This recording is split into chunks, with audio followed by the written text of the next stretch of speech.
자, 반갑습니다. 반갑습니다. 일주일이 지나가지고, 시험 본 지 일주일이 지나가지고, 여러분들 느낌이 있을지 모르겠는데, 이번 시험의 가장 큰 특징은 뭐냐면, 독해 비중이 굉장히 많이 나왔어요. 독해 비중이. 그러니까 이렇게 바뀐 게 이제 앞으로 계속 이렇게 갈 건지, 이번 한 번의 문제인지, 그치? 이번 한 번의 문제인지. 근데 이제 일단은, 쌤이 봤을 때는 전체적으로 이제 이거보다 뭐 문법 부분이 더 줄지는 않을 거야. 이거보다 문법 부분이 더 줄지는 않을 건데, 그렇다고 또 문법 예전처럼 막 10개씩 나오고 그러지는 않을 거야. 그러니까 어떤 틀로 좀 바꾸려고 하냐면 2018년 이후부터 인사혁신처에서 어떤 식으로 방향 전환을 하냐면 소통을 원활하게 할 수 있는 사람을 선발하겠다라는 거야. 그러면 이제 소통을 원활하게 하기 위해서 어떤 게 시험이 필요하냐라고 보시면 문법 규정 같은 경우는 일단은 뭐가 필요하냐면 외워야 돼. 그치? 거꾸로 말하면 이거는 뭐 소통이 되는 것보다는 그냥 꼴방에 앉아가지고 열심히 외우면 돼. 그렇잖아. 어문 규정 같은 경우는 사실은 문법은 설명을 듣고 외우는 게 편하지만 어문 규정은 설명 안 들어도 그냥 외우면 돼. 사실은 어떤 게 표준어고 어떤 게 비표준어고 막 축구라고 외우면 돼. 그러면 그걸 우리가 흔히 말할 때 엉덩이가 공부한다고 말하거든. 그치? 근데 이제 그런 거가 하나가 있고 문제 유형이 특히나 이제 서울시 같은 경우는 그런 유형의 문제를 쭉 봐왔어.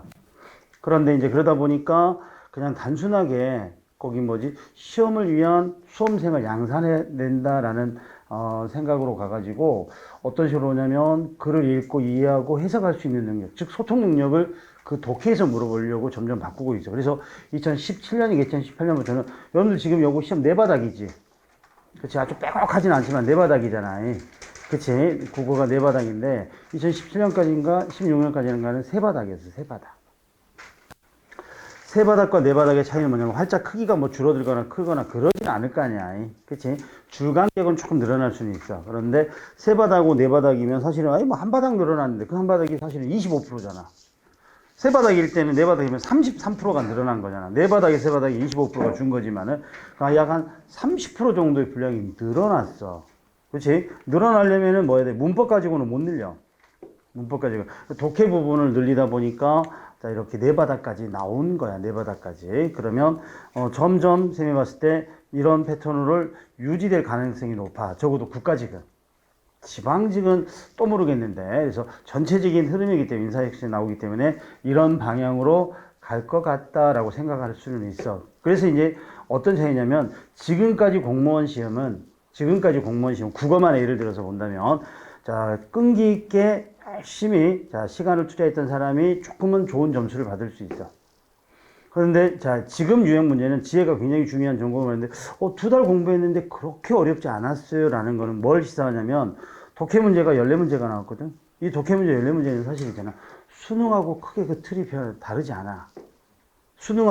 그래서 수능보다 어렵지도 않고요. 그치? 그렇게 어렵지도 않고, 그 수능 틀하고 크게 다르지 않아. 수능하고 다른 점은 뭐냐면, 수능은 한 지문에 문제가 3개가 나와. 그치? 비문학 같은 한 지문에 문제가 3개가 나와서 그 문제의 난이도가 조금 쉬운 것도 있고, 조금 어려운 것도 있고, 중간 정도의 난이도도 있는데, 공무원 시험은 지문이 그렇게 길지는 않지만, 한 지문에 하나가 나오는 거야. 그치? 다양하게 물어보려고. 앞으로는 지문이 좀 더 길어지면서, 한 지문에 수능처럼 2개가 나올 수도 있어, 2개가. 왜냐면은 지금 보면은 20번 정도가 좀 길잖아. 지문이 20번 정도가 좀 길지. 그치? 근데 이제 뭐 4번 같은 경우도 비문학이잖아. 뭐 설명 방법이니까. 뭐 13번 이런 것들은 문장의 길이가 쉽게 말해서 글의 길이가 한 요 정도밖에 안 돼. 손가락으로 표시하면. 요게 한 바닥이라고, A3라고 하면 한 요 정도잖아. 20번은 한 요 정도 되고, 그치? A4 정도 사이즈 되고. 근데 사실은 수능은 이거보다 더 길잖아. 조금 더. 20번보다 조금 더 길잖아. 짧은 글이 20번 정도. 수능은. 그치? 긴 글은 20번보다 조금 더 길잖아. 그러면 공무원 시험도 조금 더 복합적인 의사소통 구조나 독해 능력을 물어보면 길이가 늘어날 수도 있어. 늘어나면 이제 무한정 늘릴 수는 없으니까 하나의 지문의 문제를 2개 낼 수도 있어. 3개까지 내버리면 수능하고 똑같아지니까 그거는 안 갈 것 같고 당분간은 한 지문에 조금 더 길이를 길게 해가지고 그쵸? 2개의 문제를 나올 수도 있겠다 싶어. 그래서 이번 같은 경우는 고등학교를 졸업한 지 얼마 안 된 친구들은 충분히 봐도 80점 가까이 나올 수 있어. 그냥 바로 들어와서 시험 봐도.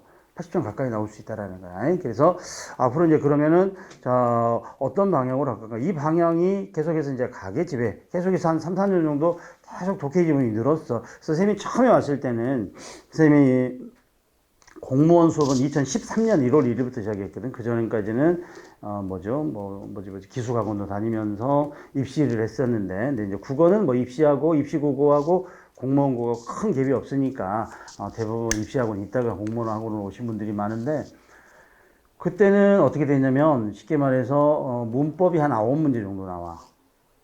그리고 어휘가 한 3문제 정도 나와. 어휘가. 그리고 한 8문제가 독해야. 8문제가 독해면 그 중에서 2개나 3개가 문학이고 5개나 6개가 비문학이었어. 그래서 보통 쌤이 4, 4, 2 이렇게 말하거든. 그래서 40%, 40% 어휘 20% 해가지고 문법, 즉 국어 생활과 그 다음에 독해와 어휘 능력. 우리가 이제 교재가 3권이잖아. 국어 생활이 있고, 그 다음에 두 번째가 독해가 있고, 세 번째가 어휘가 있잖아. 그래서 이 4대 4대 2 정도로 나왔는데, 지금은 어떻게 되냐면, 7대 2대 1로 나왔어, 올해는. 7대 2대 1로. 그치? 그래서, 문법하고 관계된 거는 4문제밖에 안 나왔어, 4문제밖에. 그러니까 지혜가 어렵지가 않아. 그치? 그러니까 피부로 느끼는 거. 그것도 맞았으면 80점 나올 수도 있고, 85점 나올 수도 있겠다 싶은데, 자, 그래도 막 숨가쁘게 어렵진 않아. 막 띄어쓰기도 안 나오고, 형태론이나 뭐 이런 것도 많이 안 나왔잖아. 그래서 4문제. 그리고 문학이 4문제. 그 다음에 비문학이 9개인가? 뭐 이렇게 나올 거야. 비문학이 굉장히 많이 나왔지. 그치? 그리고, 자, 결정적으로, 정말로 이제 국어에서 고득점을 맞으려면은 한자를 극복해야 되잖아. 그치? 한자를 극복해야 되는데, 한자 쓰기가 하나 나와 있고, 사자성어가 하나 나와 있잖아. 그치? 그거는 늘 나오는 거잖아. 늘 나오는 거. 근데 이번 한자나, 사자성어는 그렇게 어렵지는 않아서 사실은. 읽을 수 있으면 돼. 한자는 늘 어려워, 한자는. 여러분들 수준에서는. 근데 사자성어는 이번에 그나마 조금 읽기만 하면, 그치? 읽기만 하면 좀 풀 수 있는 문제 아니었나? 그치? 근데 그걸 못 읽으면 이제 출발을 못 하는 거지. 한자를 못 읽으면. 이제 동상이몽 읽어야지. 동상이몽은 무슨 뜻인지는 알아.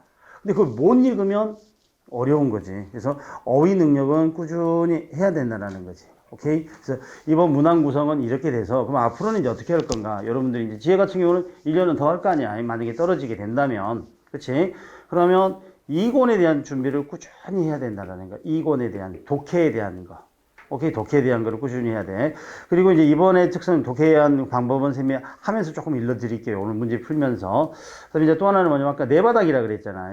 네 바닥인데 지문의 양이 많잖아. 사실 이걸 20분에 정확하게 풀기는 조금 어려워. 그치? 그래서 아까 우리 거기 근재가 뭐라 그랬냐면, 실수만 안 했으면 조금 더 잘 맞을 수 있었을 텐데 라는 아쉬움이 있어요 이거잖아요. 왜 그런 것들이 나오냐면 실수가 네 지문이야. 근데 다른 것도 보니까 뒤에 영어도 풀어야 되고 한국사도 풀어야 되고 막 행정학도 풀어야 되고 이제 뒤에가 막 받치고 있는데 국어에서 막 시간을 너무 많이 뺏기면 안 되잖아. 그러니까 처음부터 받으면 국어 문제 받으면 막 서두르게 돼 사람이 심리적으로.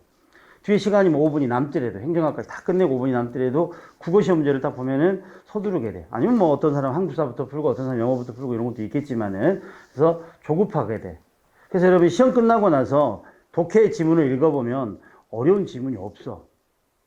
시험이 끝나고 나서 읽어보면은 어려운 지문이 수능도 마찬가지다. 수능도 독해 지문이 5개 나오는데 시험 볼 때 풀면은 굉장히 어려웠는데 하룻밤 자고 차분히 커피 마시면서 풀어보면 다 풀 수 있어. 다는 좀 그런가? 거의 다 풀 수 있어.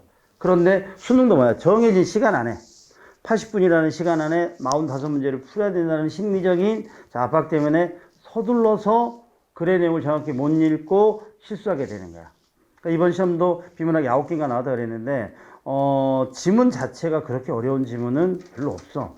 그러면 정확하게 한 번 읽고 답을 찾고 끝내줘야 되는데 이걸 다시 선택지 읽으면서 또 찾아 읽고 또 읽고 이러면 이제 시간이 이제 오버돼서 이제 더 심리적으로 쫓기게 되지. 그치? 그래서 그런 연습을 꾸준히 해 주셔야 되는 게 이번 시험에서 보여주는 거예요. 그래서 전체적인 툴은 마다 독해 비중이 높아지면서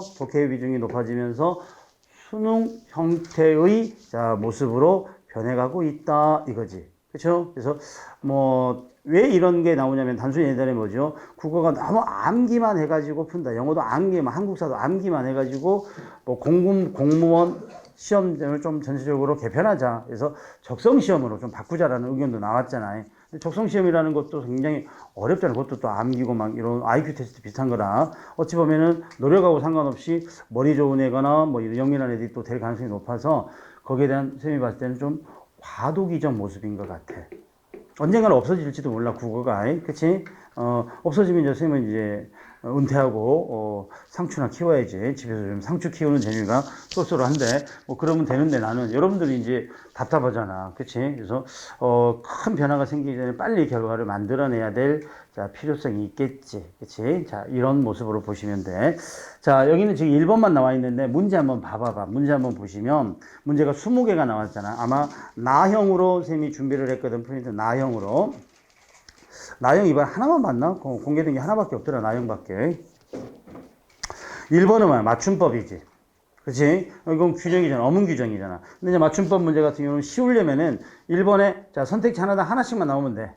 난도는. 근데 하나당 4개씩 나오니까 16개 단어 알아야 되잖아. 쉬우려면 4개만 하면 돼. 그치요? 어려우려면 20개. 그 다음에 더 어려우면 뭐 30개. 근데 30개는 이제 물리적으로 좀 어렵겠지만은.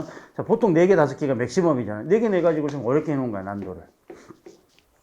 왜 그거는 많이 물어보지 않았으니까. 문제, 어문 규정을. 그 다음에 2번은 뭐야?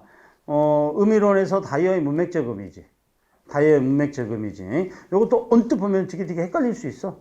그래서 선생님이 뭐라 해서 다이어 문맥적 의미도 쉬운 거는 굉장히 쉽고 어려운 거는 굉장히 어려울 수 있습니다. 그래서 그거는 단어 뜻을 바꿔보거나 문형 구조를 통해서 자, 비슷한 거를 찾아내세요. 요거였고 3번은 어법이었지.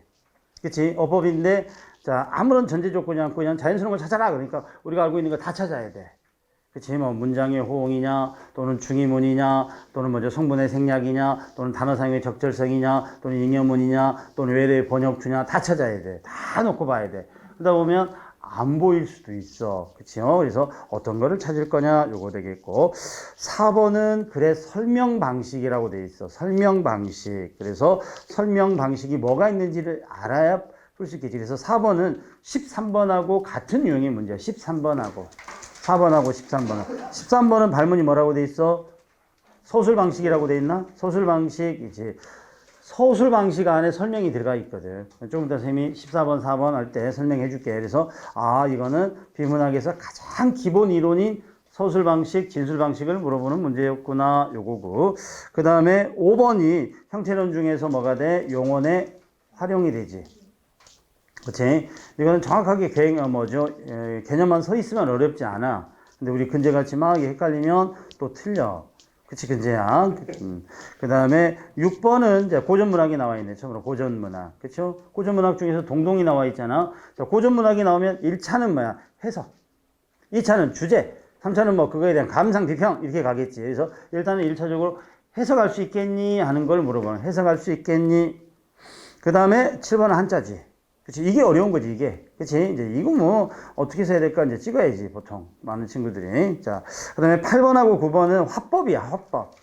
독해 비중이 많아지다 보니까, 선생님은 이게 두 개 다 어떻게 보면 화법이잖아. 하나는 장문으로 바꿨으면 좀 더 좋지 않았을까라는 생각도 드는데, 9급에서는 선생님이 말을 해서 화법하고 장문이 하나 정도씩 나온다 그랬잖아요. 근데 이번에는 화법만 2개가 나온 거야. 그래서 8번에는, 자, 대담이 나왔고, 9번에는 화법 중에서 우리가 흔히 말하는 공손성의 원리 요게 나왔잖아요. 근데 두 문제 다 어렵지는 않잖아. 그치? 그래서 8번, 9번 같은 경우는 쌤이 봤을 때는 점수 주기 위한 뭐 기본 점수용 문제다라고 생각해도 되고. 자, 이제 10번이 이제 비문학이지. 10번이 비문학. 그치? 자, 내용을 이해를 통한 추론까지 가야 되는데, 자, 이거를 정확하게 이해할 수 있느냐, 요거지. 그래서 이거는, 자, 정확하게 읽을 수 있어야 돼. 조금 헷갈릴 수 있어, 10번은. 10번은 비문학 중에서 8번, 9번, 4번에 비하면 난도가 더 높지, 10번은. 그치? 그래서 비문학이 조금 쉬운 것도 있고 조금 어려운 것도 있는데 10번 정도는 좀 어려운 유형의 문제다라고 보시면 되고요. 11번은 논리적 글의 읽기지. 그치? 11번은 논리적 글의 읽기 요게 되겠고 12번은 이건 뭐지요? 언어와 사고 비문학인데 사실은 뭐 비문학으로 분류해도 되고 언어 일반으로 분류해도 되지. 언어와 사고의 밀접한 관계. 그래서 언어는 인간의 사고나 또는 사회나 문화를 어때 투영하고 반영한다 이런 내용이 나와 있잖아. 그거에 대한 적절한 사례를 찾아라. 그 중에 아닌 걸 찾아라. 부정발문이니까. 그래서 그게 아닌 걸 찾아라. 이게 돼 있으니까 이것도 그렇게 어렵진 않았을 것 같아. 그치? 난도로 따지면. 그 다음에 13번, 아까 나왔듯이, 자, 13번 소술 방식이지. 그치? 소술 방식, 요게 나와 있고. 그 다음에, 자, 14번 나와 있어. 14번도 10번하고 비슷한 유형의 문제로서, 자, 대상을 추론하고 정확하게 이해할 수 있는 거. 그쵸? 그 다음에 15번은 자 시조인데 예전에 이렇게 많이 안 나왔잖아요. 문학을 줄이다 보니까 뭐 독해를 많다 보니까 하나에다가 시조를 4개 넣어가지고 4개를 다 알아야 풀 수 있게끔 냈는데 자 15번도 여러분이 풀어낼 수 있을 것 같고 그 다음에 16번 이상의 권태라는 하나의 수필입니다. 현대 수필. 그래서 수필을 통해서 이 글이 가지고 있는 특징 이거 묻고 있지. 그죠? 그다음에 17번 자 김정한의 산거족이라는 게 나왔는데 자 이거는 사실은 이제 지문은 문학이지만 문학 종류는 선생님은 어휘로 봅니다. 사자성어. 그러니까 이건 내용을 몰라서 못 푼 게 아니라 사자성어를 몰라서 못 푸는 거지 뭐 내용하고 뭐 내용이 중요한 건 아니겠지. 그다음에 18번 자 조병아의 남의 철학 나오는데 여기서 이제 시사하는 바가 좀 큰 것 같아. 18번 같은 시가 왜 그러냐면은 물론 조병아라는 시인은 뭐 우리 문단에서 평가가 좀 이루어진 분이기 때문에 얼마든지 나올 수 있는데 시 자체는 굉장히 좀 낯선 시야. 그러니까 지금까지 쌤이 늘 문학 공부하면서 문학은 여러분들 어려운 것보다는 늘 들어봤던 거 한 번 정도 들어봤나 싶은 것들이 주로 나올 겁니다. 이랬단 말이야. 그치? 근데 여기서 나무의 철학 같은 경우는 조금 생소한 작품이야. 그러니까 우리가 수능 보면은 시가 3개 나오는데 아주 평이한 작품, 그 다음에 공부하면 알만한 작품, 공부해도 잘 모르는 작품 이게 나오죠. 공무원 수준에서는 공부해도 조금 만나기 어려운 작품. 그런데 상대적으로 문제는 그렇게 어렵지 않았어. 그치? 시는 조금 생소한 시가 나왔는데, 그러니까 좀 밸런스를 맞춰준 것 같아. 시는 조금 낯선 시를 주고, 문항은 조금 쉬운 문항을 줬습니다. 라고 보시면 되고요. 그 다음에 19번에, 자, 이건 뭐죠? 빈칸 추론이죠. 논리적 글읽기에서 빈칸 추론. 빈칸 추론은 앞문장, 뒷문장의 관계를 통해서 그것과 같은 개념을 찾아주면 되지.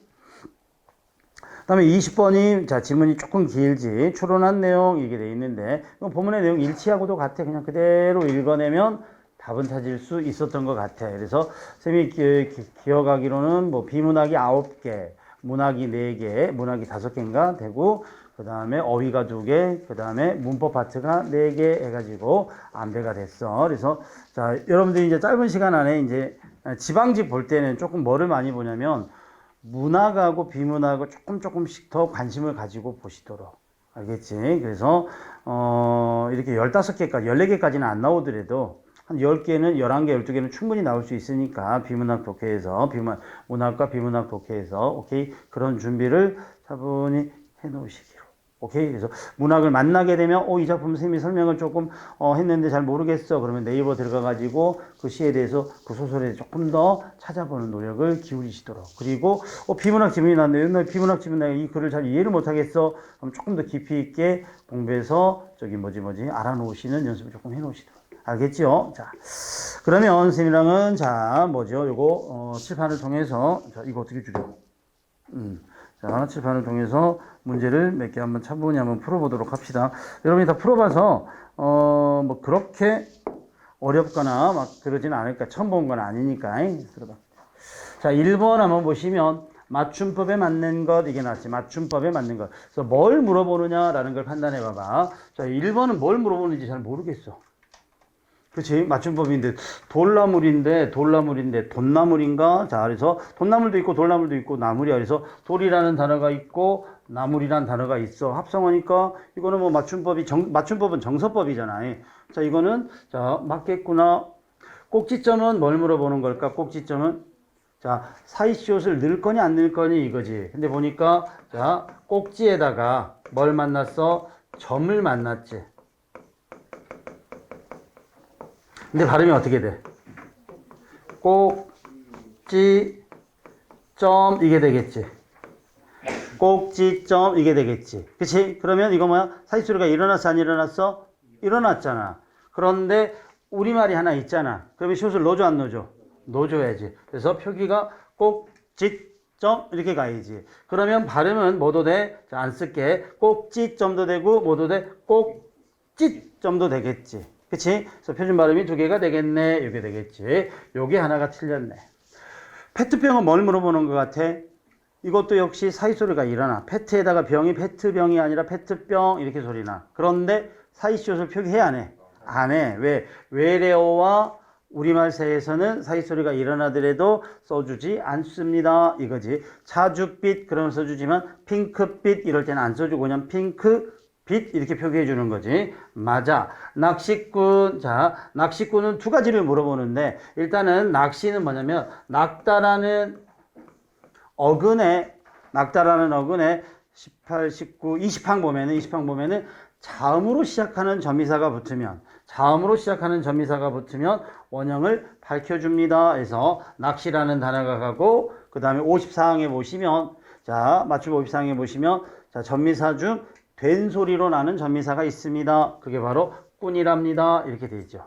그래서 자 낚시꾼 여기서도 자 뭐지 전미사가 붙어서 된 말, 그 다음에 전미사가 붙어서 된 말 이렇게 표기를 물어봐. 하나가 틀렸네. 그 다음에 흡입량, 구름량 이렇게 나왔잖아. 자 이거는 우리 이거였지. 저기 맞춤법 10항부터 12항 보시면 둔법칙이 나오잖아. 그래서 거기서 뭐가 나와? 자 양자가 나오고 그치? 그 다음에 또 뭐가 나오지? 여기 나오고 있는 거예요. 선생님이 칸 난자라 그랬지? 칸 난자라 그랬지? 여기다 넣어야 돼. 그러면 이게 양이 될 수도 있고 양이 될 수도 있고 이게 란이 될 수도 있고 난이 될 수도 있지. 그 조건은 뭐다? 한자어 뒤면은 양, 란이고요. 그 다음에 고유어나 외래어 뒤면은 자 뭐다? 양이나 난이다 이거지. 그러니까 한자가 있다라는 것을 이걸 한 단어로 보겠다라는 거지. 한 단어로. 그래서 1번 보니까 흡입량, 양을 결정하는 게 흡입이 결정한다는 거야. 흡입이. 그러면 자 흡입 이렇게 되어 있잖아. 한자잖아. 그치? 구름 우리말이잖아. 그러니까 여기는 양. 여기는 양 이렇게 간다는 거야. 그쵸? 그 다음에 란 같은 경우도 정답이 한자냐 우리말이냐 요걸 묻잖아. 정답 한자잖아. 그치? 칼럼 외래어잖아. 그래서 자 정답 란, 칼럼 난, 흡입 양, 구름 양 이렇게 돼 있지. 어떤 원리가 작동하냐면 양은 한자잖아. 흡입량은 하나의 단어로 보는 거야. 흡입량은. 그러니까 여기서는 뭐야? 세 번째 자리니까 원음대로 적어줄 거야. 이거 원음대로 적어줄 거야. 근데 이거는 구름하고 양이 만난 거잖아. 그치? 구름하고 양이 만났으니까 고유어 뒤에다가 우리말에 만났으니까 이거는 두 법칙을 적용해 줘야 되겠구나 라고 판단하는 거지. 그래서 2번이 맞아요. 이게 되지. 2번이 맞아요. 오케이? 그 다음에 3번 보시면 자 오뚝이 이거는 자 뭐지 모음 자체도 음성 모음을 기준으로 하고요. 그 다음에 오뚝하다에 자 이가 붙었을 때는 자 원형을 밝혀준다. 또 부사 오뚝에 이가 붙으면 원형을 밝혀준다. 이게 되겠지. 그 다음에 쌀아기 자 이거는 자 몇 항이 적용된 걸까? 20항이 적용된 거야. 20항. 그래서 맞춤법 20항 보면 뭐가 나오더라? 맞춤법 20항 보면 명사에 이가 붙어서 명사가 되거나 부사가 되면 원형을 밝혀줘. 그런데 이가 아니면 어떻게 할 거야? 안 밝혀줄 거야. 그래서 20항에서 그게 뭐가 나오냐면 자 봐봐. 집에다가 웅이 나왔어. 그럼 밝혀 안 밝혀? 안 밝힐 거야. 쌀에다가 아기가 만났어. 그치? 그럼 뭐 밝힌다 안 밝힌다? 안 밝힌다야. 그래서 그대로 쌀아기로 가. 그치? 그대로 쌀아기로 가. 그래서 안 밝힙니다. 그러면 어느 때 밝혀요? 자, 뭐지? 곤배팔. 거기다 이가 왔어. 그건 그대로 바꿔서 곤배팔이 이렇게 되잖아. 그게 20항에 나오는 거야. 그 다음에 법석. 이건 뭐지? 법석. 5항에 나오는 거지. 그치? 자, 된 소리로 나는 거는 된 소리로 적습니다. 그런데 된 소리와 되는 거는 굳이 된 소리로 적을 필요 없습니다. 그러니까 이거는 예사가 만나서 소리만 썩으로 나는 거지. 자, 야단, 법석. 여기서 자리석자에서 나왔기 때문에 법석 그러면 자, 여잔에서 온 거거든. 그치? 그래서 부처님이 설법을 하는데 들판에다 큰 단을 설치해가지고 설법을 했을 때 그게 막 정신없이 막 혼란스러운 걸 야단, 법석 이렇게 말하잖아. 그죠? 육퀴즈에서도 나오더라. 육퀴즈에서도 6K지? 그럼 오케이 하고 맞추면 100만 원 주잖아. 선생님 그거 즐겨보는데 보면 거의 다 세면 요즘은 거기 초대한 사람 전공에 맞춰서 물어보는 게 많더라. 그래서 웬만한 거는 선생님이 모르는 거 아니면 맞추겠더라고. 그래서 나가면 100만 원 받아올 것 같은데 선생님은 절대 기부 안 할 텐데. 자, 부르질 않아. 자, 그래서 법서까지 맞지, 5강까지. 요게 틀렸잖아. 이거는 딱따구리는 우리 맞춤법 규정에 나오나 안 나오나 단어가? 나오지. 몇 항에? 어딘가 나와. 그치? 23항에 나와. 23항에. 23항은 뭐냐면 하다나 거리다가 붙을 수 있는 어근에 이가 붙으면 원형을 밝혀준다. 근데 이건 어떤 단어로 나오냐면 딱따굴이라는 단어가 있어. 딱따굴이다에다가 이가 붙었는데 딱따굴에다가 이가 붙었는데 딱따굴 하다나 딱따굴 거리다가 안 되기 때문에 원형을 안 밝히는 거야. 그래서 굴이라고 쓰는 거야. 그러면 이거는 맞는데 여기서는 요걸 하나 틀리게 해놨지. 그치? 선생님이 요건 한번 나온 적이 있다 그랬어. 그래서 딱다가 아니라 딱따 이렇게 써요. 딱따. 그다음에 4번은 눈에 보이지? 그치? 4번은 눈에 보이는데 한자가 만들어지면 사이소리를 안 써야 되는데 한자임에도 불구하고 사이소리를 쓰는 거는 6개가 있더라. 새빵, 숫자, 횟수, 곡간, 착간, 퇴간. 그치? 착간, 곡간, 퇴간 요게 되지. 화병은 뭐야? 발음은 화병 이렇게 소리 나지만 자, 뭐 해라? 화병으로 그냥 써줘라 요게 되죠. 그래서 자, 요게 하나 틀렸네 이렇게 되죠. 전체적으로 자, 맞춤법 규정이 자, 어디가 적용됐습니까? 라고 보시면 돼. 그래서 이게 어디 나오더라? 이 단어는 맞춤법 23항에서 물어본 단어였지. 이건 맞춤법 30항에서 사이소리 표기가 나온 거였지. 여기까지 알면 되겠지. 그치?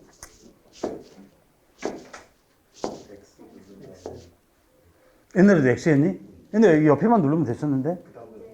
그 다음에 아이씨 일주일마다 한 달에 한 번씩 아니 한 달에 한 2번 쓰는데 맨날 헷갈려. 자, 요거는 싸다 이렇게 되겠지. 싸다 이렇게 돼 있는데 자, 이건 뭐죠? 자, 주어가 나오겠지.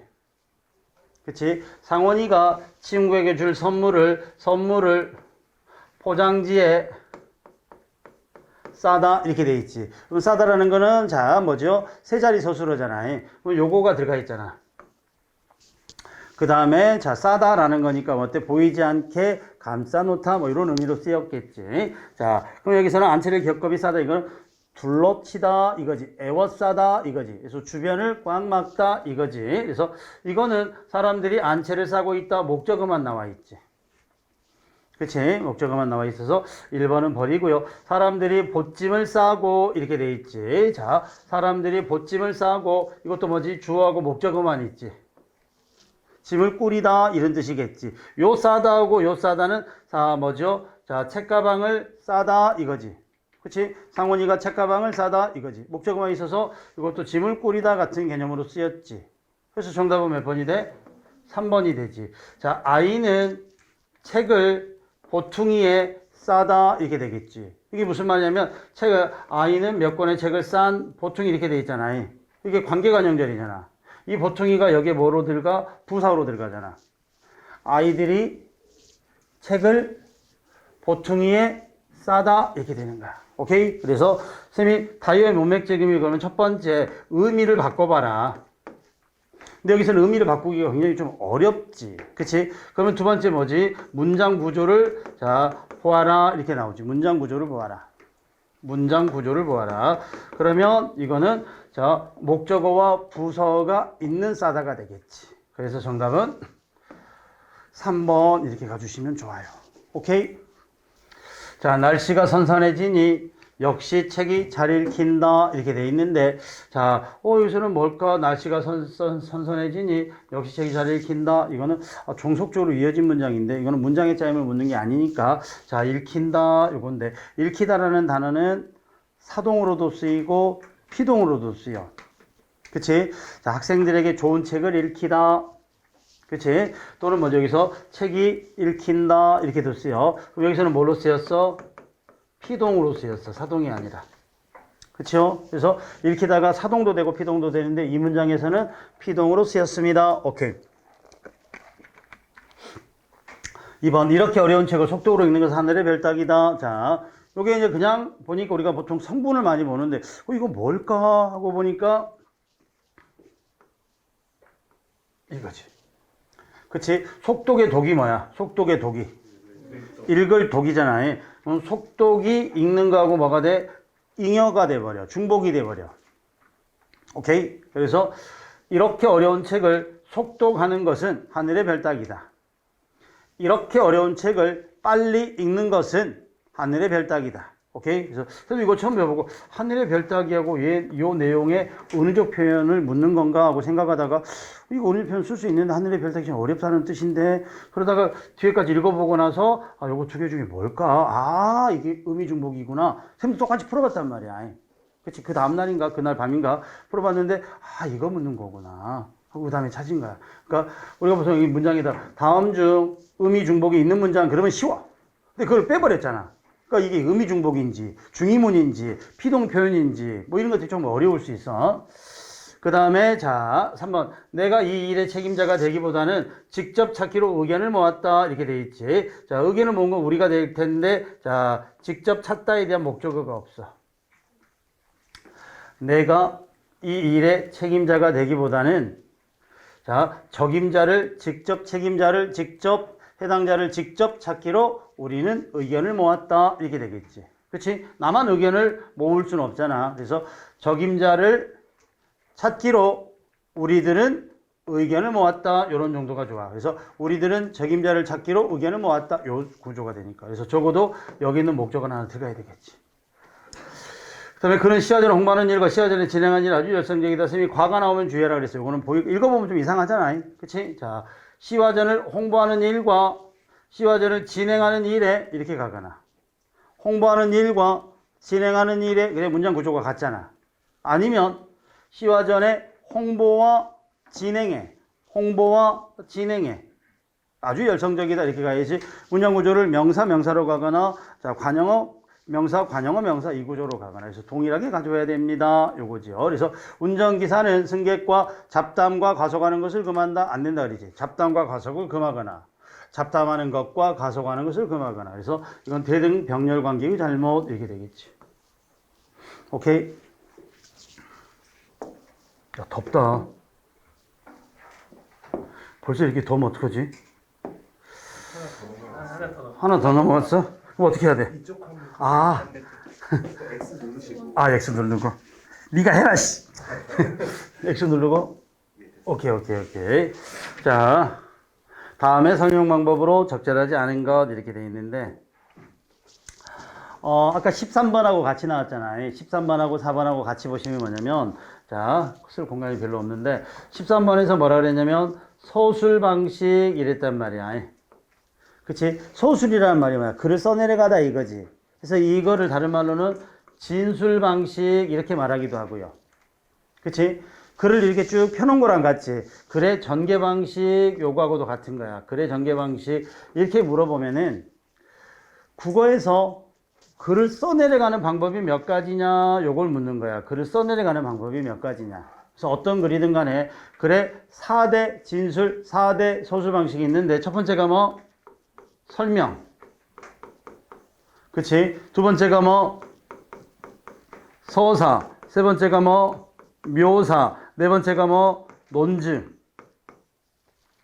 5대 서술 방식 그러면 하나 덮으면 대사 이렇게 말해. 대사. 그런데 대사는 문학적인 글에만 나오겠지. 그치? 설명문이나 독해 논설문에는 대사가 아니라 인용이라고 대신 나오겠지. 인용이라고. 그치? 뭐 대사 같은 경우는 대화와 독백과 방백이 있는데 문학적인 글에 나온다고 보시면 되고, 그 다음에 서사 같은 경우는 저기 비문학 독해는 안 나오지. 뭔데? 시간의 흐름에 따라서 인물이 사건을 끌고 가는 거야. 어떤 걸? 소설 같은 걸. 어떤 걸? 기행문 같은 걸. 어떤 걸? 일기 같은 걸. 그러니까 서사도 비문학에서는 안 나와. 오케이? 선생님 그러면 이런 거 나오던데요. 자, 15세기 미술의 특징, 16세기 미술의 특징, 17세기 미술의 특징. 그거 서사 아니야. 그치? 그건 뭐냐? 추보식 구성이라 그래. 그냥 추보식. 시간의 흐름에 따라 이렇게 말하는 거지. 그래서 서사라는 것은 인경이가 오늘 며칠 일어났어? 알람을 맞춰놓고 7시 반에 겨우 눈을 뜨고 요일을 보니까 토요일인데 제기를 또 국어 수업 받으러 가야 되네. 자, 씻은 듯 만 듯 먹는 듯 만 듯 자, 급하게 우유 한 잔을 마시고 학원에 도착했는데 기분 나쁘게 엘리베이터에서 선생님을 만났어. 오늘 잡쳤어. 이렇게 쭉 글을 써내리는 거야. 이게 서사야. 인경이가 7시 반부터 9시까지 상황을 쭉 이야기해주고 있지. 이게 서사야. 이렇게 서사로 이루어진 거에 대표적인 게 소설. 오케이? 그러니까 서사도 우리 설명문이나 논설문 같은 실용문에는 안 나와. 오케이? 그 다음에 세 번째 묘사가 나오지. 묘사는 뭐가 나와? 주관적 묘사와 객관적 묘사가 나와. 주관적 묘사는 주로 뭐죠? 문학적인 글에 나오겠지. 기행문 같은 데서는 묘사가 나와야 될 거 아니야. 보고 듣고 자 느낀 거를 써야 되니까. 그 다음에 이제 객관적 묘사 같은 경우 설명문이나 이런 데서 나올 수 있지. 그치? 까치는 자 몸통 길이가 자 전체적으로 30cm 내외이면서 머리 부분과 몸통 부분과 꼬리 부분 세 부분으로 나눌 수 있고 몸통 부분하고 등은 자 진갈색의 자 털로 이루어져 있고 배 부분은 하얀색의 털로 대비를 이룬다. 그럼 우리가 모두 다 까치의 모습을 비슷한 그림을 그릴 수가 있지. 이런 것들은 객관적 묘사라고 쓸 수 있어. 그러니까 실용문에 객관적 묘사는 나올 수 있어. 그럼 이제 뭐가 남아? 논증과 설명이 남지. 논증은 논리적 증명이지. 논리적 증명에는 뭐가 있어? 귀납이 있고요. 연역이 있고요. 변증이 있고요. 그리고 유추가 있는 거야. 그치? 그래서 귀납법, 연역법, 변증법, 유추법 이런 것들이 있어. 그 다음에 나머지가 이제 설명 방법이지. 그럼 설명에는 뭐가 있어? 정의라는 게 있을 거고요. 비슷한 게 지정이라는 게 있을 거고요. 그 다음에 두 번째로 많이 나오는 게 뭐지? 예시라는 게 있을 거고요. 그 다음에 세 번째 비교하고 대조가 있을 거고요. 네 번째 분류하고 구분이 있을 거고요. 그 다음에 분석이 있을 거고요. 그 다음에 과정이 있을 거고요. 그 다음에 인과가 있을 거고요. 그 다음에 비유가 있을 거고요. 그쵸? 그 다음에 인용이 있을 거고요. 그 다음에 유추가 있을 거고요. 선생님 유추 여기도 들어가는데 여기도 들어가요? 설명하는 글에 들어가면 유추가 설명문에도 쓸 수 있고 논설문에도 쓸 수 있고. 그치? 이런 것들이 설명의 방법이야. 오케이? 자, 그러면 문제 봐보면 여기서 지금 설명의 방식에 그랬으니까 다른 게 중요한 게 아니라 요게 들어가 있느냐. 그치? 자, 요게 제시되어 있느냐. 원인이라는 것은 인과겠지. 그 다음에 세 번째는 뭐지? 자, 인용이라는 게 있겠느냐. 요건 뭐지? 예시라는 게 있겠느냐. 요게 키워드가 되는 거야. 그치? 뭘 묻는 건가 봤을 때. 그래서 빛공해란 정의지. 그치? 그 다음에 국제과학 저널리즘 및 사이언스 어드밴스라는 자 문헌을 인용해서 우리나라가 심각하다라는 것을 보여주고 있지. 그쵸? 그 다음에 빛공해는 멜라토닌 부족으로 수면 부족, 면역력 저하 문제를 유발하고요. 그 다음에 농작물 생산이 같은 문제를 일으킵니다. 자, 빛공해가 만들어내는 문제를 예를 들어 보여주고 있잖아. 그래서 인과는 안 나왔네. 이렇게 가는 거야. 됐죠? 근데 다른 거에다 막 초점을 맞추면 안 되고 뭘 물어보는 거지 여기서. 여기다 초점을 맞춰서 봐야 돼. 이해되죠? 자, 좀 더 13번 나오면 그냥 간단하게 그것만 보고 갈게.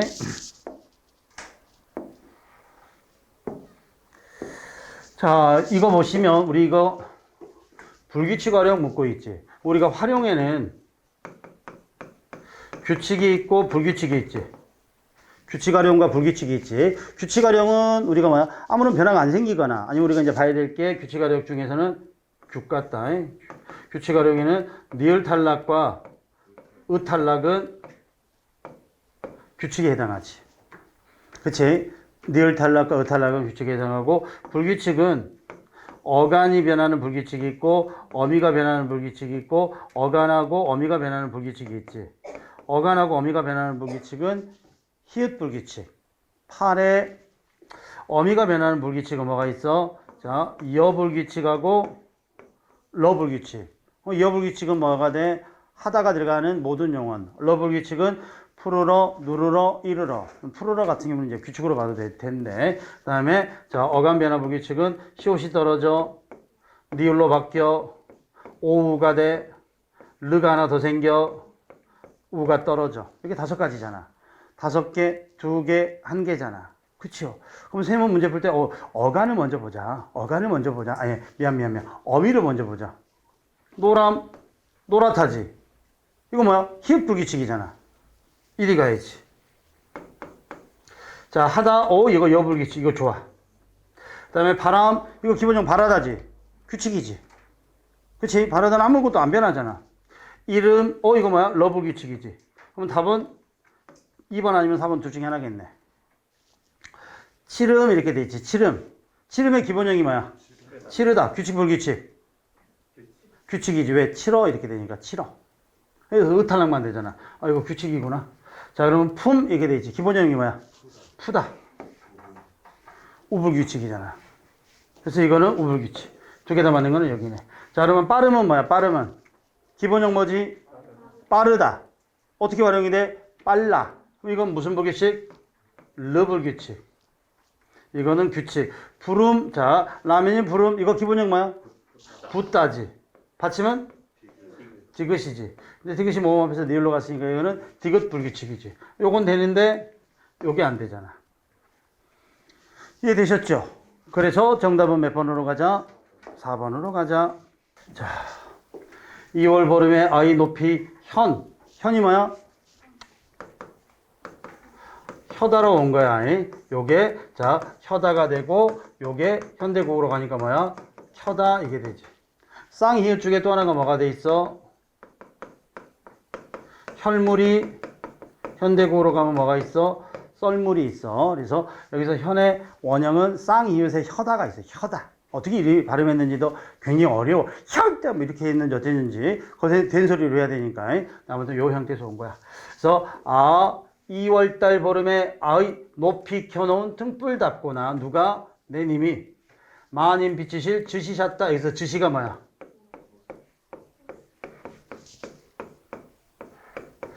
자, 주격조사이고 요게 지시지. 이게 현대국어로 오면 어떻게 돼? 전설모마가 돼가지고 지시지. 하는 지시, 하는 꼴이, 하는 모습이 이렇게 되지. 그러니까 여기서는 자, 이거는 지세다가 이가 붙었고 여기서는 지세다가 을이 붙었지. 그럼 모습을 이렇게 해석이 되겠지. 그쵸? 그 다음에 4월달. 4월 아니니죠. 오실석 곡골이세요. 4월이 되자 꾀꼬리는 잊지 아니하고 오셨는데 무슨다 녹사님은 무슨 단어가 뭐야? 무엇 때문에 무슨 일로 내님 녹사님은 옛 나를 잊고 신고 이거지. 그래서 무심하다가 아니라 무엇 때문에 이런 정도로 해석이 돼야지. 무슨다 그러면 무엇이 무슨 일 무슨 일로 이렇게 해석이 돼야지. 됐죠? 그래서 요 정도는 아마 동동이고 쌤이 이제 중요한 거는 뭐다? 님을 빗대는 표현이 2번 나오고요. 등불과 달의 꽃이 나오고요. 화자를 드러낸 표현이 3번이 나옵니다. 요걸 통해서 자, 님에 대한 사랑을 노래합니다. 그래서 동동은 우리가 해석을 해봐서 자, 풀 수 있지 않았을까 싶어요. 자, 그 다음에 야, 손 굵기도 있지 않냐? 요건가? 그거 해요. 이거 이렇게? 위로 올리시면. 오케이. 자, 여기서는 실자가 무슨 실자? 집 실자나 방 실자지. 그래서 사장실, 휴게실 이렇게 된 거지. 이 실자를 어떻게 바꿔줘? 열매 실자로 바꿔줘야지. 이거 훨씬 낫네. 열매 실자로 바꿔줘야지. 오케이? 자, 야박은 자, 들 야자에 얇을 박자 돼 있기 때문에 요거는 어떻더라? 맞더라 라고 보시면 돼. 야박하다. 오케이? 자, 그 다음에 근성. 그럼 이때 근자가 무슨 근자냐면 삼가을 근자거든. 삼가을 근자인데 이때 근자는 뭘로 가야 돼? 뿌리 근자로 가야 돼. 뿌리 근자.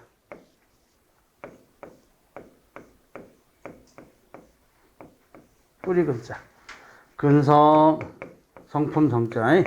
그 다음에 채용은 자, 질 채자가 아니라 빛 채자가 아니라 이건 채무할 때지. 국가 채무할 때. 빛 채자야. 자, 케일 채자를 써야 돼. 케일 채자.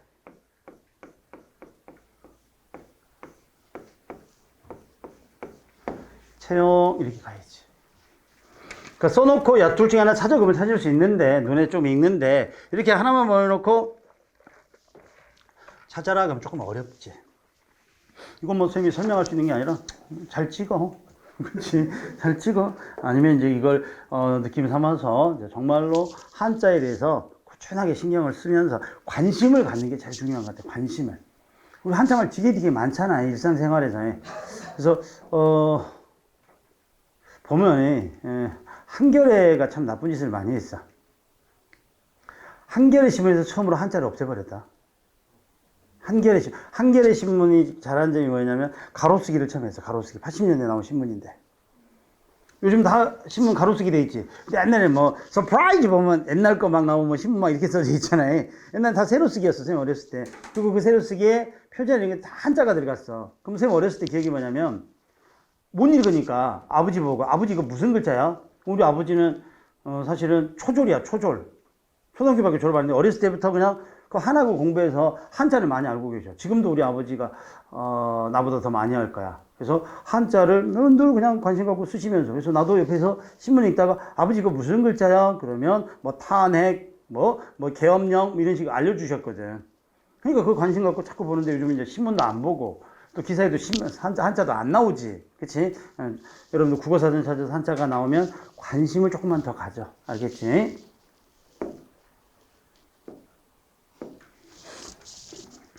자, 이거 8번은 뭐야? 발표자간 이견 안 나오지? 그치? 발표자간의 이견이란 건 뭐야? 다른 견해가 나오는데 다른 견해가 안 나오는데 뭘 찾아? 오케이? 그래서 이거는 8번에는 자, 아까도 말했다시피 그냥 점수 주려는 문제입니다. 라고 생각하시면 되고요. 자, 9번 보시면 자, 세 가지가 나왔지. 겸손하게 부담을 갖지 않도록, 그 다음에 자신의 탓으로, 그 다음에 상대방의 동의하는 부분을 찾아 인정하는 자신의 의견, 여기 되어 있는데, 자, 공손성의 원리를 지키지 못한 건 몇 번?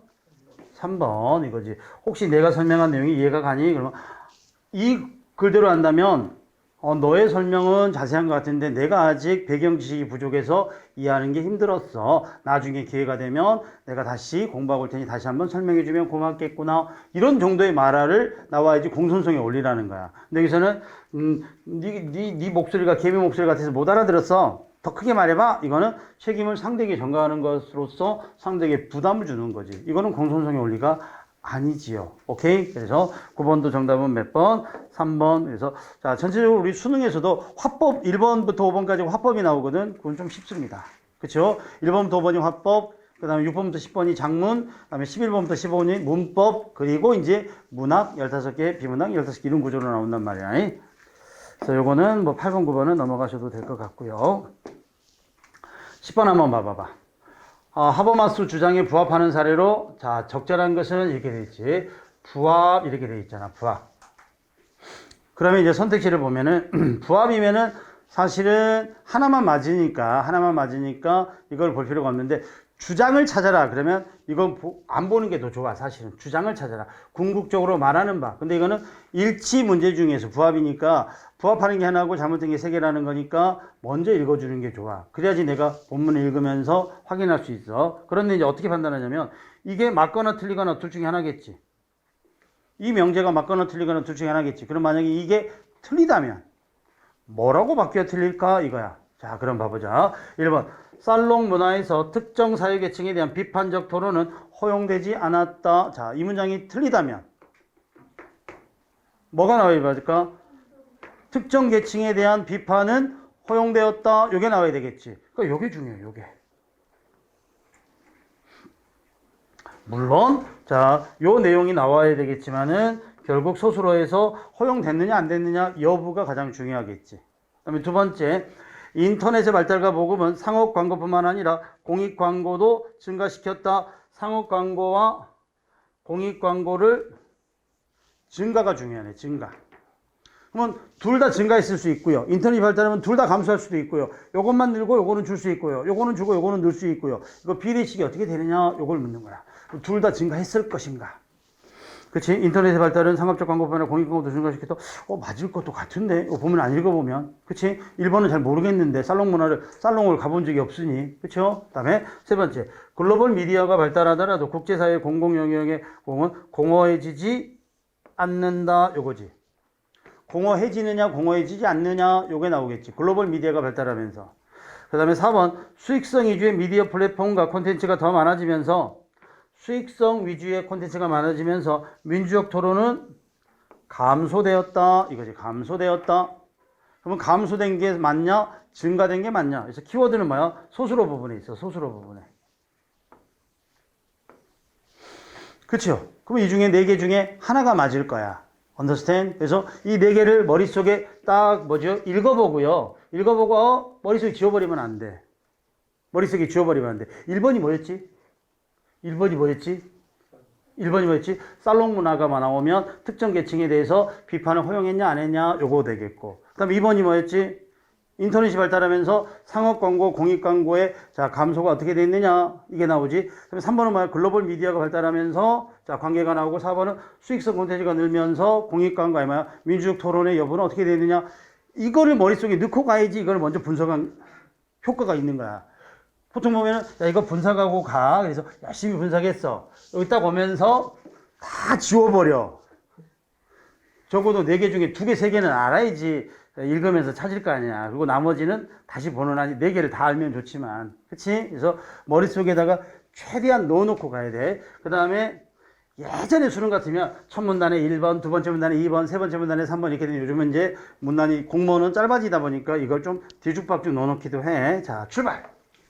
하버마스는 18세기부터 현대까지 미디어 등장 배경과 발전 과정을 분석하면서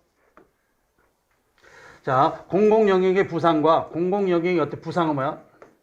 자, 상승했다 이거지. 자, 쇠퇴를 추적했다. 쇠퇴라는 것은 몰락을 추적했다. 하버마스는 공공 영역의 일반적 진입에 대한 토론과 의견을 형성하는 공공 토론의 민주적 장으로 역할을 한다. 자, 공공 영역은 뭐야? 공공 토론의 민주적 장이더라. 자, 여기까지 해당하는 것 중에서 찾을 수 있는 건 없지, 첫 문단에서는. 패스. 두 번째 문단.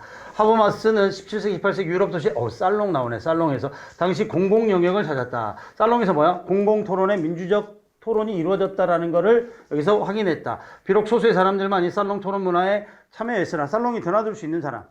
뭐 16세기, 17세기, 18세기면 뭐 중세 지나가지고 이제 근대화 이루어지는 시기일 거 아니야. 이때 소수의 사람이 참여했으나 공공 토론을 통해 정치적 문제를 해결하는 논리를 도입할 수 있었기 때문에 살롱이 초기 민주주의 발전에 중요한 역할을 했다고 자, 하버마스는 주장했다. 그러니까 공공 토론이 17세기, 18세기에서는 어디서 출발했어? 살롱에서. 물론 살롱이 모든 계층의 사람들이 다 들어갈 수 있는 건 아니었지만, 그렇지만 소수의 사람들이 공공 토론을 했던 공간이야. 적어도 살롱 문화의 원칙에서 공개적 토론을 위한 공공 영역은 각각의 참석자들에게 동등한 자격을 부여했어. 그러면 자, 불평등이야, 평등이야? 평등이야. 그러면 자, 토론은 허용되지 않은 게 아니라 자, 모든 사람들에게 공평하게 제공됐다. 이렇게 가야지. 틀렸지. 그치? 그래서 살롱 문화 17세기, 18세기는 공공 토론이 살롱을 중심으로 자, 공평하게 이루어졌습니다. 라는 걸 보여주죠. 자, 그 다음. 그러나 하버마스에 따르면 현대사회의 민주적 토론은 문화산업의 발달과 함께 되려 퇴보했어. 17세기, 18세기 살롱 문화를 통해서 공공 토론이 자, 부상했다면 현대는 뭐야? 자, 현대사회 민주적 토론이 문화산업의 발달과 함께 문화산업이 발달하면서 되려 공공 토론의 장이 퇴보하기 시작한 거야. 대중매체와 대중오락의 보급은 공공 영역이 공허해지는 원인으로 작용했다. 이렇게 돼 있지. 대중매체와 대중오락의 발달 이렇게 돼 있지. 자, 이거는 공공 영역이 도리어 공허해지는 원인이 됐어. 그럼 뭐냐면 문화산업이 발달하면서 되려 공공 영역이 공허해져 버렸네. 그치? 그럼 아까 공허 여부가 나왔지. 그러면 자, 글로벌 미디어 발달하도록 국제 공개는 공허해지지 않는다. 글로벌 미디어라는 말이 나왔는데 아직까지 이 말은 안 나왔어. 그런데 문화산업이 발달하면 현대의 문화산업이 발달하면서 공공요금은 공허해졌어. 그러니까 이거는 자, 요 말만 바뀌면 틀린 말이 되지 일단은. 그치? 글로벌 미디어라는 말이 나올지 안 나올지는 모르겠지만 그래서 이거는 일단은 반 틀렸어. 반. 그치? 반 틀렸어. 그 다음에 자, 계속해서 상업적 이해관계는 공공의 이해관계에 우선하게 되었다. 내가 돈 벌어먹고 사는 게 어때? 공적인 것보다 더 우선해. 내 돈 벌면 되잖아. 내 돈 벌면. 그래서 상업적 이해관계, 공익이해관계에 우선하게 되었다. 그러다 보니까 어때? 그러다 보니까 공공 영역이 쇠퇴했다라는 거지. 그 쇠퇴를 공허해졌다라고 말한 거야. 공허해졌다. 텅 비게 되었다 이 말이니까. 공공 여론은 개방적이고 합리적인 토론을 통해서가 아니라 광고에서는 조작과 통제를 통해서 형성하게 되었다. 되려 광고를 통해서 조작과 통제를 통해서 형성된 거야. 그럼 결국 뭐냐면 자, 이처럼 문화 산업이 발전하고요. 그 다음에 상업적 관계가 이해관계가 발전하면은 공공 토론은 어때? 발전에 감소해. 감소하지. 퇴보하고 쇠퇴하겠지. 그럼 이거는 4번은 어때? 일단은 요거 가지고 맞을 수 있겠는데, 그치? 자, 요 말이 아직은 정확하게 안 나왔지만, 근데 수익성 이주가 뭐야? 어딨어? 여기 상업적 이해관계라는 말이 나오잖아. 이게 수익성이지. 그치? 자, 그 다음에 그래서 이걸 통해서 아까 1번, 이걸 통해서 2번하고 4번에 대한 단서를 일단은 볼 수 있지. 그 다음에 마지막. 미디어가 점차 상업화되면서, 미디어 나왔다, 이제. 미디어가 상업화되면서. 하버마스가 주장한 대로 공공영역이 침시당하고 있다. 상업화가 이루어지면 공공의 토론, 공공 영역은 되려 반비례 관계로 쇠퇴하는구나. 되려 썰렁 문화 때는 공공 토론이 부상했는데 그 이후에는 퇴보했구나. 상업화된 미디어는 광고 수입에 기대어 높은 시청률 수익을 보장하는 콘텐츠 제작만을 선호하게 되었다. 충분히 이해되지. 그렇죠. 그래서 우리가 KBS 1이 나오고 KBS 2가 나오는데 KBS 2는 상업방송이고 KBS 1은 공영방송이지. 그치?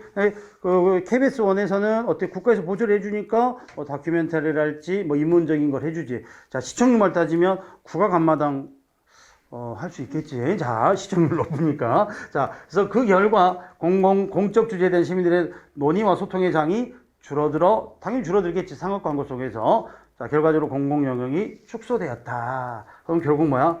미디어가 상업화되면서 공공 영역은 어때? 침식되었습니다.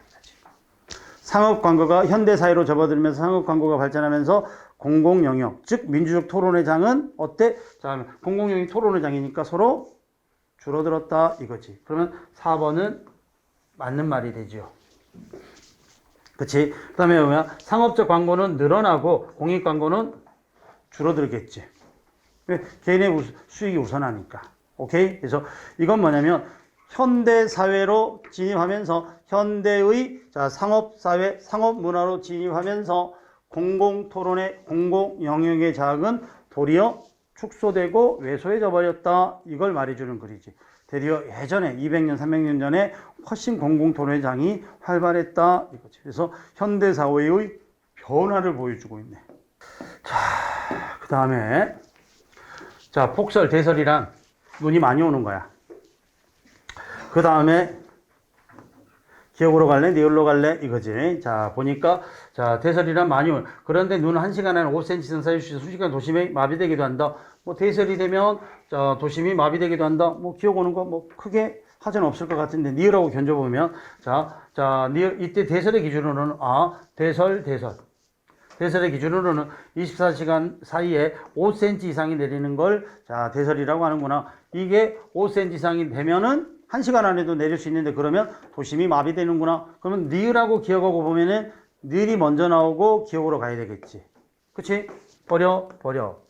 그러면 뭘로 갈래? 이거지. 니은으로 갈래? 기억으로 갈래? 자, 니을 다음에 기억으로 가도 상관없지. 근데 이것을 들렸다 갈래 말래? 이거잖아. 자, 대설의 기준으로는 주의보는 5cm야. 니은을 보니까 경보는 20cm야. 산에서 경보는 30cm야. 그럼 어떻게 가? 자, 여기서 니을로 온 다음에 니은, 디귿 이렇게 가겠지. 그럼 정답은 뭘로 간다? 3번 이렇게 가겠지. 되지요?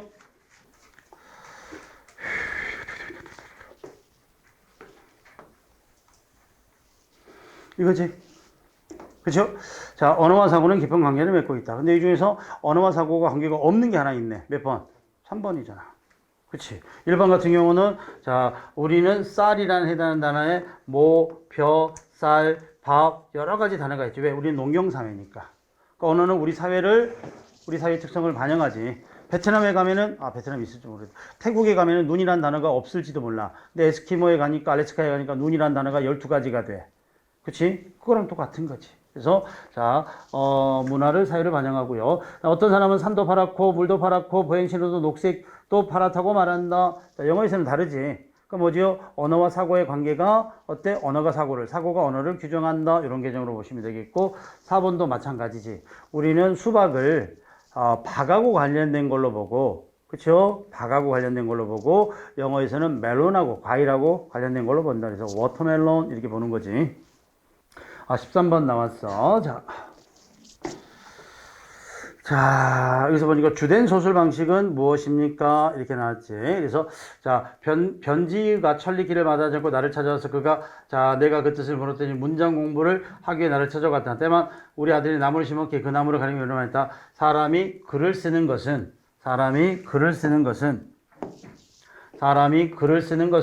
나무에 꽃이 피는 것과 같다라고 말했지.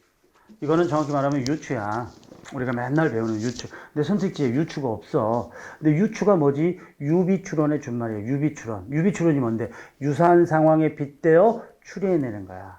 그치요? 그래서, 자, 유사한 상황에 빗대어 추리해내는 거니까, 유비추론에도 기본이 뭐가 깔려 있어? 빗대는 게 있어. 그래서 비유가 있는 거야. 만약에 5번에 유추가 나오면 유추가 훨씬 더 좋은 답이 돼. 근데 유추가 없기 때문에, 자, 비유 이렇게 찾아주는 거야. 오케이? 그래서 문제 중에 좀 더 좋으려면은 유추 이렇게 나오면 좀 더 좋았는데 여기서는 비유라고 물어보고 있지. Understand?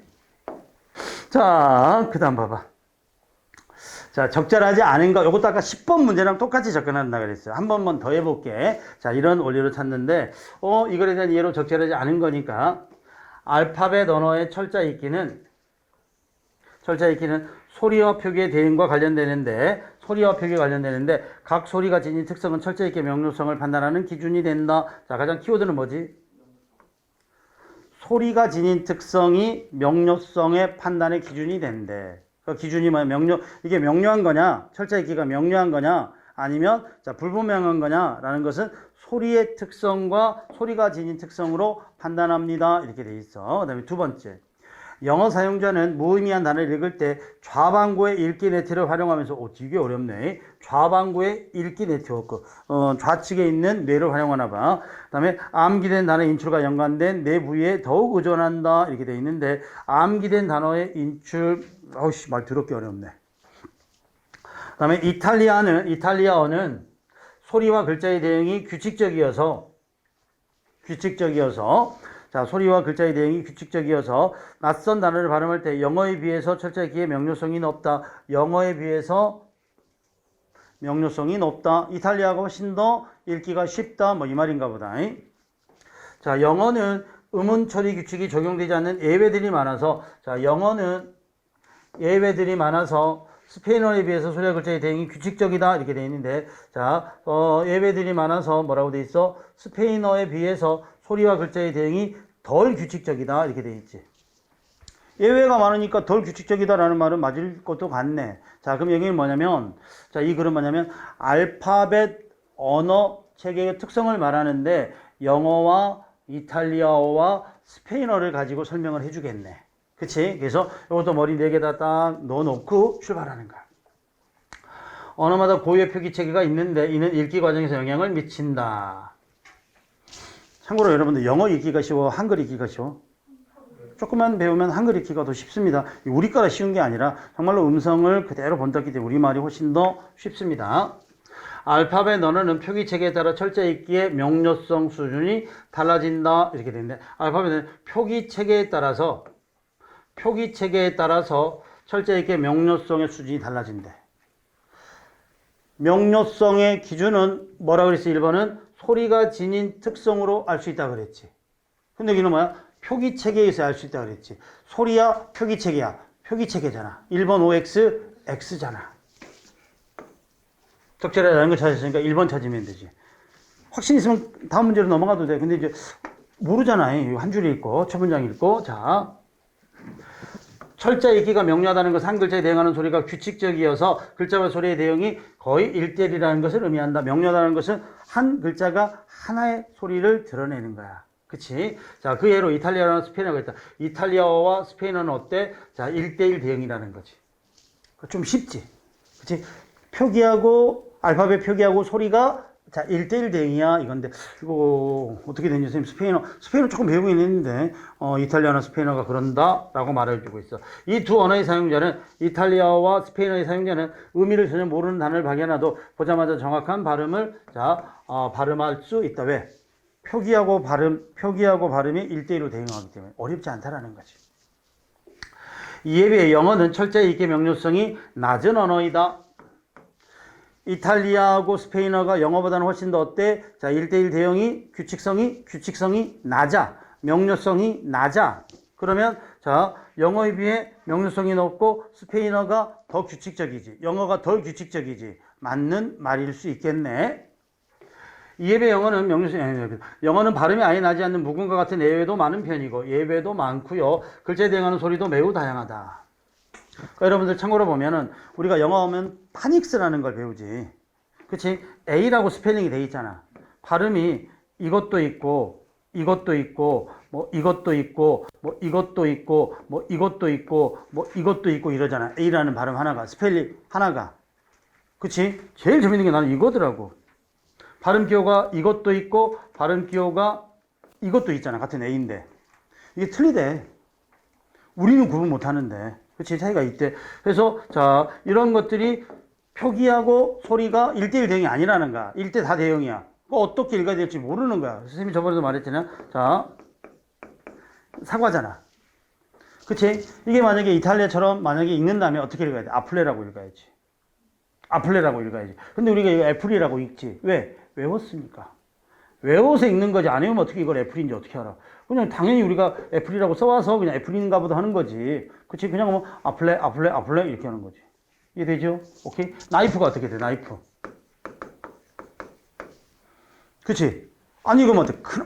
크니프? 크니페? 크니페? 뭐 크니페? 이렇게 읽어야 되겠지. 그치? 자, 이렇게 예외가 많더라. 한편, 자, 그래서 여기까지 이제 보면, 자, 뭐죠? 표기 체계에 따라서 이탈리아와 스페인은 1대1 대응이 되는데 영어는 1대1 대응이 안 되는 예외가 많더라. 그래서 훨씬 더 이탈리아나 스페인어가 명료하고요. 규칙적인 언어더라. 한편, 알파벳 언어를 읽을 때 사용하는 내외 부위는 유사해. 어디가? 이탈리아든 스페인이든 영어든 세 가지를 보여주고 있으니까. 내외 부위에 의존하는 방식에는 차이가 있다. 영어와 이탈리아를 읽는 사람은 동일하게 좌반구의 읽기 네트워크를 일단 사용해. 모르는 단어든 아는 단어든 읽을 때는 일단 좌반구 네트워크를 사용한다. 하지만 무의미한 단어를 읽을 때 영어를 읽는 사람은 암기된 단어 인출과 연관된 암기된 단어에 인출된 연관된 내부위에 의존하게 돼. 그러면 2번 OX 맞는 말이지. 이탈리아를 읽는 사람은 음운철에 연관된 내 부분에 더 의존하게 돼. 그러니까 무슨 말이냐면 이탈리아어는 음운을 한 번만 배워놓으면 그냥 적용시키면 돼. 근데 영어는 모르는 단어니까 암기해오는 데서 끌고 와야 돼. 이게 나이프라고 외워야지 알지. 안 하면 어떻게 알아? 이걸 애플이라고 외워야지 알지. 애플레라고 아플레라고 어플레라고 어떻게 알아? 그치? 요런 뜻이야. 왜냐하면 무의미한 단어를 읽을 때 이탈리아를 읽는 사람은 규칙적인 음운 처리 규칙을 적용하는 반면 영어를 읽는 사람은 암기해둔 수많은 예외를 떠올리기 때문이다. 그러니까 영어가 훨씬 더 어려운 거지. 일단 읽는 거는 뜻은 둘째치고. 오케이? 그래서 이거는 뭐가 나왔어? 알파벳 표기 언어의 특징을 말해주고 있잖아. 그거를 영어와 이탈리아와 스페인어를 예로 들어주면서 설명하고 있네요. 이해되셨죠? 그러니까 10번 문제하고 여기 방금 풀었던 여기 몇 번 문제 14번 문제 같은 경우를 잘 풀면 독해가 늘어. 10번, 14번이 전통적인 독해라고 보시면 돼. 자, 1번은 우리 육적의 회귤고사를 바탕으로 하고 있는 주제는 뭐가 돼? 풍수지탄 요게 되죠. 풍수지탄 부모에게 효를 다하지 못한 아쉬움 요게 되죠. 그치? 감이 참 먹음직스러워서 가져가고 싶은데 가져가도 드실 분이 없으니 안타까워요 이렇게 말하고 있지. 이거는 연정가가 되겠지 님에 대한. 그래서 여기서 의태적 심상 서리서리 구비구비 여기서 보면 되죠. 다음에 대꾸와 반복을 통해 자연을 귀하려는 의지. 청산, 청풍, 유수, 명월 이게 다 자연이지. 이 중에 분별 없이 늙으리라 자연에 묻혀 지내리라 그러면서 반복과 대꾸. 대꾸라는 것은 대꾸 이렇게 되는 거지. 자, 정답은 몇 번? 농암에 올라보니 노안이 오히려 유명하다. 유명은 뭐야? 드디어 박다 이거지. 그래서 침침했는데 농암에 올라가서 쫙 시내를 바라보니까 시야가 맑아지는구나 이거지. 오늘은 미세먼지가 좀 없더라고. 오늘은 미세먼지인지 황산지 없어가지고 선생님 여기 간병 분로 타고 오거든. 통일로 따라서 보면 한강변을 쭉 타고 오는데 오늘 같은 날은 아주 맑아서 기분도 상쾌해져. 그래서 노안이 선생님도 노안인데 노안이 유명하더라. 오히려 환하게 밝아지더라. 인사가 변한들 산천이야 가실까? 사람의 일이야. 사람들의 일이야. 변하지만 어찌 아름다운 자연이 변하겠는가? 자연은 변하지 않아. 암전에 모은 모수 모구 바위 앞에서 뭐죠? 바위 앞에 모수 모구 물과 언덕이 어제 본 듯 하구나. 자, 저 자연이 어제 본 듯 또다시 들어오는구나 이거지. 자연의 경치에 감탄하며 자연과 동화되는 걸 말해주는 거지. 노년의 무력함이면 인생 무상을 말하고 있다는 거지. 이거를 노래한 작품은 아니더라. 오케이? 자, 요거는 뭐죠? 대상의 행위를 통해. 대상의 행위가 뭐야?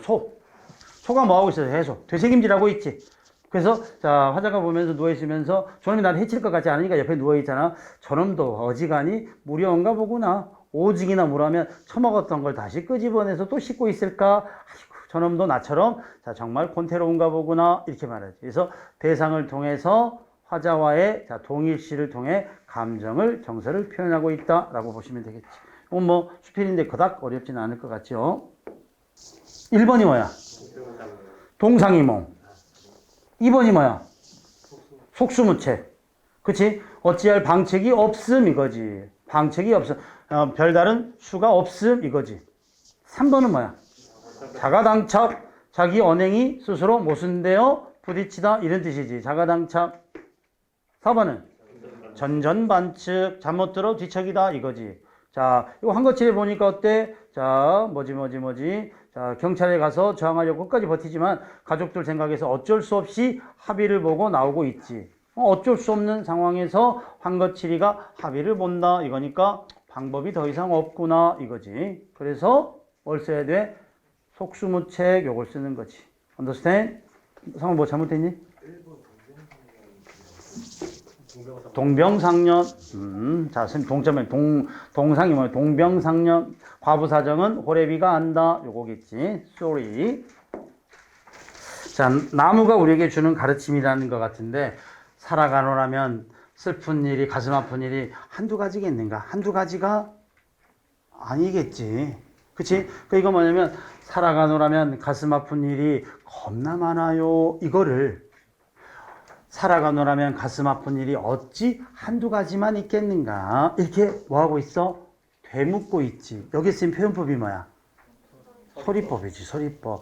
뻔한 평서문을 의문 형식으로 변화를 주는 거지. 자, 계속해서 깊은 곳에 뿌리를 감추고 흔들리지 않는 자기를 사는 나무처럼 그렇게 사는 거야. 그건 뭐냐면 나무 보니까 그 풍파를 견디지만 풍파를 맞지만 딱 뿌리를 내리고 자 의연하게 살아가듯이 우리도 그렇게 나무처럼 살아가자. 우리라고 어찌 슬픈 일이 없겠어. 근데 나무도 어때? 그 바람 속에서 늘 어때? 단단히 뿌리를 받고 살듯이 우리도 어때? 슬픈 일 속에서도 흔들리지 말고 나무처럼 의연한 자세로 살아가자. 이걸 말하지. 그래서 나무에게 배우는 철학인가 봐. 그렇죠? 그래서 자 봄, 여름, 가을, 긴 겨울 높은 곳에서 보다 높은 곳으로 쉼없이 한결같이 사노라면 끊임없이 자기의 삶을 살아가노라면 가슴 상하는 일이 어찌 한두 가지겠는가? 가슴 상한 일도 만나겠지. 그래도 뭐하자? 뿌리를 단단히 딛고 있는 나무처럼 살아가자꾸나 이거지. 그래서 나무처럼 의연하게 가슴 아픈 일에 상처받은 일에 아파하지 말고 견뎌내며 살아가자 이거지.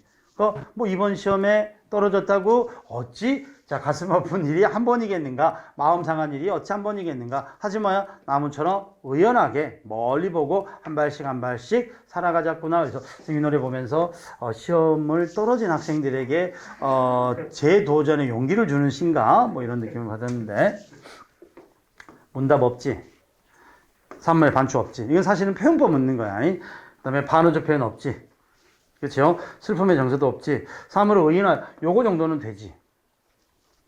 흔들리지 않는 자기를 사는 나무 이렇게 돼 있으니까 의인화 되는데 뭐가 안 돼? 목가적이란 말은 안 돼. 목가가 뭐지? 목동의 노래야. 목동의 노래니까 전원적이고 향토적 서정이 드러나야 돼. Understand? 그래서 목가적이라고 볼 만한 것은 없어. 서리적 표현, 삶의 깨달음. 그래서 어찌 살다 보면 상처받는 일이 한두 가지겠는가? 하지만 자 우리 나무처럼 우연하게 살자. 어찌 보면은 모든 상처받는 사람들에게 해줄 수 있는 말이겠지. 그치? 근데 중요한 거는 그래서 그냥 버티자 이게 아니라 높은 곳으로 쉼없이 한결같이 자 살아가자 이거니까 우리 근데 이번에 7개 들렸잖아요. 한결같이 지방지게는 6개. 내년에는 그럼 한 4년 해야 되는데 안 되는데 지방직에는 5개, 내년 국가직에는 2개 이런 식으로 쉼없이 높은 곳으로 올라가야지. 가로에 들어갈 말. 자, 로마는 하루아침에 만들어지지 않는다는 말도 그 과거의 문화의 존귀함을 말하는 것이다. 과거 문화의 존귀함, 문화의 소중함 요걸 말하지. 그 다음에 닐이라는 말도 국보 문화재가 얼마나 힘 있는가를 밝히는 말이다 이거지. 그러니까 결국 기억에는 뭐가 들어가? 문화의 힘을 말하는 거지. 문화의 힘. 그렇죠? 그래서 문화의 힘을 말하는 거, 자, 뭐 섹스피어를 인도화 바꾸지 않겠다라고 말하는 것과 같겠지. 그래서 섹스피어의 훌륭한 문학을, 그렇죠? 그 어떤 것과도 바꿀 수가 없어 이거지. 나 같으면 인도하고는 바꿀 것 같은데. 자, 그래서 그게 바로 뭐냐면 문화가 그만큼 커다란 힘을 가지고 있다 이런 뜻이겠지. 정답은 몇 번? 4번. 마지막 20번인가? 자, 여기서는 뭐냐면 과학의 개념은 분류 개념, 비교 개념, 정량 개념 이렇게 세 가지가 연달아 나왔잖아. 그럼 그 다음부터 이제 분류 개념, 뭐죠? 비교 개념, 정량 개념이 나올 거야. 자, 식물학과 동물학에서 종속목처럼 분명한 경계를 가지고 대상을 분류하는 개념들이 먼저 분류 개념이다. 어린이들이 맨 처음 배우는 단어는 사과개, 나무 같은 것이 분류 개념인데 하위 개념으로 분류할수록 그 세상의 정보가 더 많이 전달된다. 자, 4번, 1번 봐봐봐. 호랑나비와 나비는 동일한 종에 속하지만, 동일한 종인지 어쩐지 모르겠어요. 나비니까. 그런데 나비에 비해서 정보량이 적다 이랬는데, 자, 나비, 호랑나비겠지. 설마 호랑나비, 나비는 아니겠지. 나비, 호랑나비. 어느 게 더 정보가 많아? 호랑나비가. 그러니까 이거는 뭐냐면 언어의 추상화 과정하고도 같아. 선생님 뭐라 그랬어? 꽃 그러면 꽃이라는 개념이 자 뭐가 나와 벚꽃, 목련, 장미 이런 것들이 있잖아요. 그럼 벚꽃의 특징이 A, B, C, D야. 목련의 특징이 A, B, F, G야. 그 다음에 장미의 특징이 A, B A, B, F, Z야. 그렇지? 그러면 꽃은 뭐야? A, B만 갖고 있는 거지. 그렇지? 그러니까 꽃이 갖고 있는 특성은 자 밑에 있는 벚꽃이나 목련이나 장미는 다 갖고 있지. 왜? 이쪽이 특성 개념이 더 많기 때문에. 그래서 이 개념에서 알 수 있듯이 1번은 틀렸잖아. 그러니까 정답은 1번이지. 그리고 나서 이제 두 번째 분류 개념이 나오고 세 번째 비교 개념이 나오지. 그치? 이거에 대한 설명이 2번, 3번, 4번에 나와. 언더스탠 요거 말 그대로 부합하고 적절 이거야. 오케이. 자, 어떤 유형으로 나오느냐 봤을 때 비문학 중에서는 10번하고 14번 정도를 좀 잘 읽어내고요. 20번 같은 경우는 빨리 시간 안에 찾아낸다면 그렇게 문제를 가지고 고민할 만큼 어렵진 않았을 거예요. 근데 시험장에 가면은 조금 시간 부족이나 이런 걸로 고민스러웠을 수는 있을 수 있어. 그래서 문제 난도는 전체적으로 결코 어려운 문제는 아닙니다. 선생님 기준으로 어렵다 싶다가 아니라 여러분들 기준에서도 만날 수 있는 문제 중에서 결코 어려운 문제는 아닙니다. 이제 이런 특성들을 가지고 있기 때문에 앞으로 공부할 때 문학이나 비문학이 나오면 조금 더 신경을 써서 준비하시기 바랍니다. 이런 부탁을 드리고요. 한 달 정도 남았으니까 또 지방직 준비해 보도록 합시다.